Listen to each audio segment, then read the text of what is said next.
Free agency started Friday at 5 o'clock. We were on the air, and we were waiting for the Rockets, the team with the most amount of cap space, to start spending some money. And it didn't happen the first couple hours. Then, Friday night, they inked an agreement with Fred VanVleet. 3 years, $150 million for the former Raptors all-star point guard.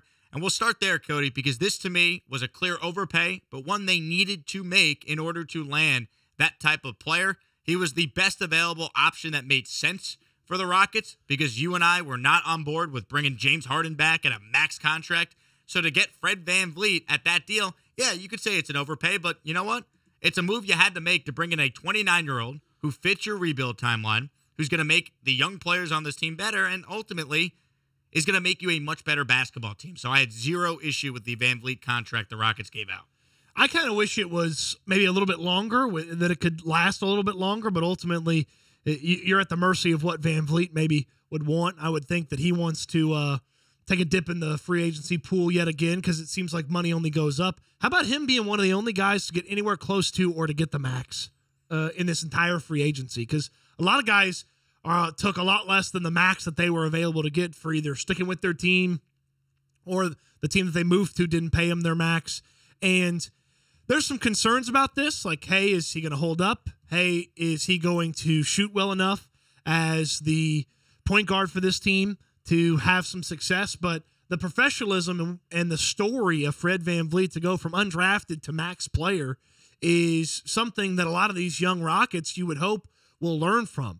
And it's a learn from, at the very least, example. This is how Fred VanVleet, who is a really good point guard in this league, goes to work. And at best, you get a guy who's in here making a tremendous amount of money and teaching the next generation, you would hope, of really good players for this team. Yeah, it's expensive. But you know what's expensive?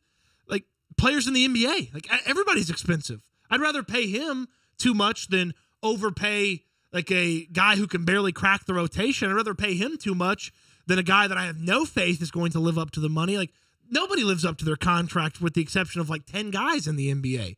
Like, so how close can VanVleet get to living it up? Well, it's going to depend on how well he plays and how much the team benefits from having him, a true professional, a champion, around the organization. I agree. And look, if you're going to overpay for someone, pay for a 29-year-old that you're not going to question the work ethic. You're not going to question the want. Like, if you're the Rockets, are you worried at the end of this deal of it being a huge, huge mistake or miscalculation? I don't think the answer to that question is yes. I mean, you might be underwhelmed with what you're paying for, as you talked about, though. Guys get overpaid in the NBA all the time, and you have to spend the money. It's not like they could roll this money over to next year when it's a better free agent class.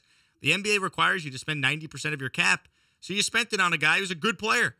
And guess what? For everyone saying, Fred VanVleet's making so much money. Well, I mean, Kyrie Irving, because of his issues away from the court, actually signed for a couple $1 million less, right? So think about that. Like, the Rockets were able to get Fred VanVleet for slightly more than Kyrie because there's concerns about Kyrie Irving. We know Kyrie's a better player, but he doesn't play. There's concerns about him. You don't have that with VanVleet. So no issue there. They now have a point guard who could help Amen Thompson develop, and I think he can get the most out of a guy like Jalen Green. And it was good to see today VanVleet and Jalen Green apparently already working out together in Los Angeles. VanVleet posted a video of that on his Instagram account, so that's good.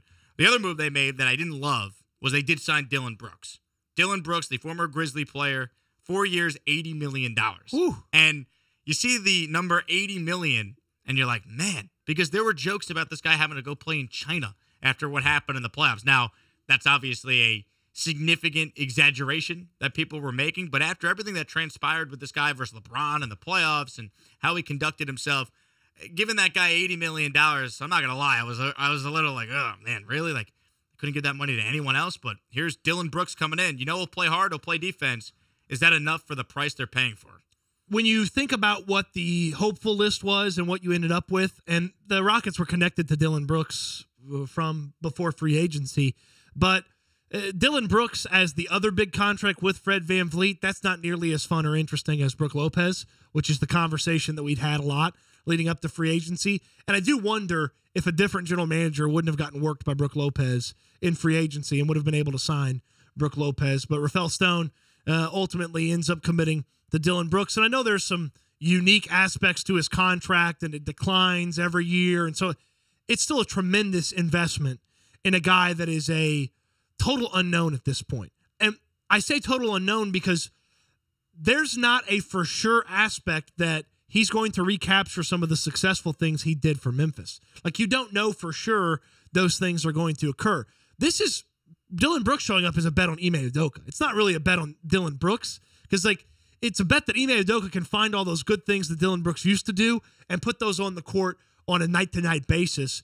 And I'm very concerned about the Dylan Brooks situation because you talked about some of the example setting off the court that Fred VanVleet's a big positive for. It feels like Brooks falls into the negative category because what was the conversation we had about the entire Memphis Grizzlies organization? Well, it kind of feels like they act like they've won everything when they've won nothing. Right, and look what happened with John Morant and how he's conducted himself. So there's concerns there. I'm 100% with you. And how about this for a stat that's not exactly exciting if you're a Rockets fan? Dylan Brooks last year took 991 shots.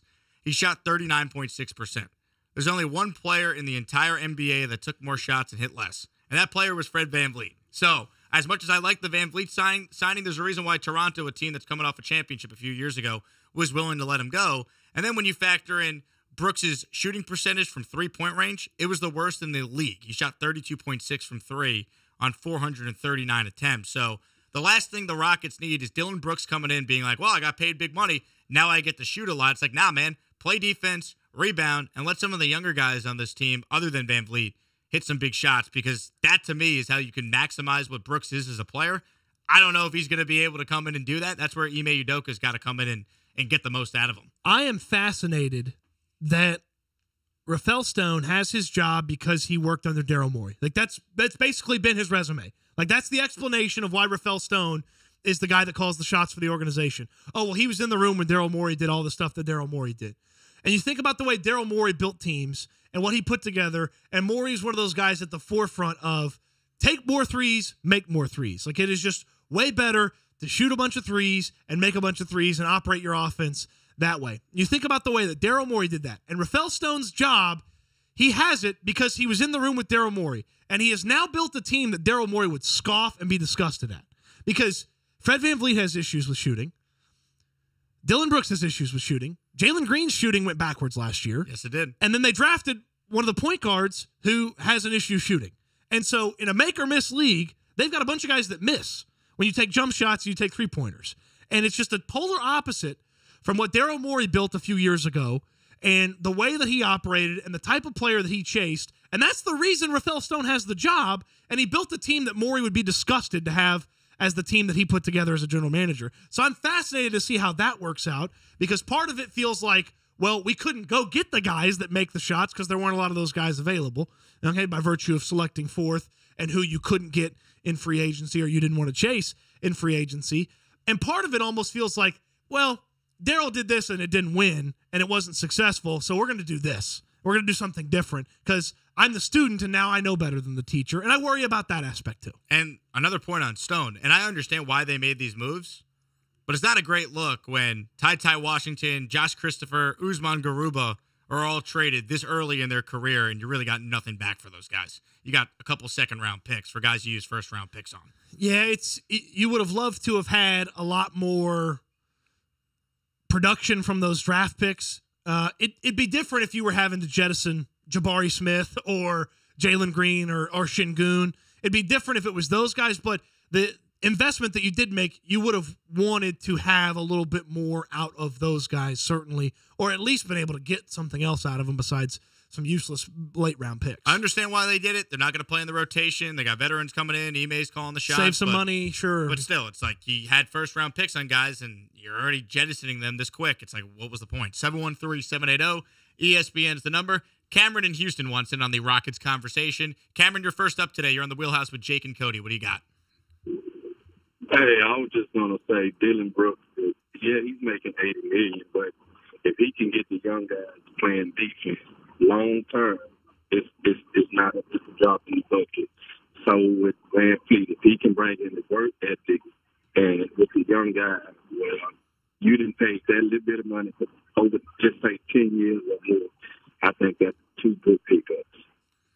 Cameron, thanks for the call. Yeah, we'll see what Dylan Brooks is. How does he respond after getting publicly embarrassed by everyone in basketball last year? Does he come in with a chip on his shoulder and wants to prove that, hey, that's not who he is? He's he's a good basketball player, good teammate, and push back on the narrative that's been formed about him. We'll find out when he shows up to training camp. There is an element, too, that you believe in these guys maybe a little bit more because of who the head coach the Rockets have is. Ime Udoka is one of the best coaches available in the coaching cycle. The Rockets got him. And if you believe in Udoka, you should believe a little bit more in both these guys, in Van Vliet and Dylan Brooks, the big investments. The Landale kid, who I'd never heard of before the Rockets signed him, who cares? He's the backup center. He's probably not going to play that much. And I love the name Jock. If he does play a bunch, it's terrible. That's bad season. Something's gone horribly wrong. You got to be a good athlete if your name is Jock. And then get rid of him after a year, I guess. So, I think I hit the genetic lottery. Is he a good athlete? I don't know. He's tall. His name is Jock. Yeah. He's got to be good. Jock Peterson's pretty good, so I guess that works. They spell it differently, though. Yeah. Jock is J-O-C. He's J-O-C-K. Okay. Which is... Like the slang term for an athlete. Yeah. A jock. Yeah, a jock. Yeah. They also signed, by the way, Jeff Green. So welcome back to him. NBA champion. Making his way around the league, man. NBA champ. It's the Octavio Dotel of basketball. He's been a Rocket before, too. Yeah. This is not his first stint